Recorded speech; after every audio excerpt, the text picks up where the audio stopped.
এবার ভারতের উত্তরপ্রদেশ রাজ্যে গুড়িয়ে দেওয়া হলো মসজিদ, মাদ্রাসা সহ প্রায় ৩০০ মুসলিম স্থাপনা। বুধবার মোদী সরকারের প্রশাসন বিবৃতিতে দাবি করে, অবৈধভাবে নির্মাণ করায় রাজ্যের ৭টি জেলায় ২২৫টি মাদ্রাসা, ৩০টি মসজিদ এবং ২৫টি মাজার ভেঙে ফেলা হয়েছে। প্রশাসনের অভিযোগ, নেপাল সীমান্তের কাছে এসব স্থাপনায় নেই কোনো আইনি অনুমোদন। এগুলো নির্মাণ করা হয়েছে অন্যের জমি এবং বনভূমি দখল করে। তবে উত্তরপ্রদেশের স্থানীয়দের অভিযোগ, অবৈধভাবে নির্মাণের জন্য নয়, বরং ধর্মীয় সন্ত্রাসবাদের দাবিতে এগুলো ভেঙে ফেলা হয়েছে। উত্তরপ্রদেশের সরকার পেহেলগামে ১৬ পর্যটক হত্যার ঘটনার পর থেকেই এগুলো ভাঙার জন্য উঠে পড়ে লেগেছিল। এর আগে গেল ২২ এপ্রিল কাশ্মীরের পেহেলগামে ১৬ পর্যটক নিহত হওয়ার পর দ্য রেজিস্ট্যান্স গ্রুপ হামলার দায় স্বীকার করে।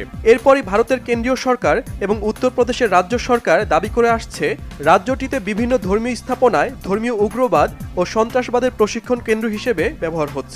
তাই স্থানীয়রা ধারণা করছে, এই পেহেলগাম ইস্যুকে কেন্দ্র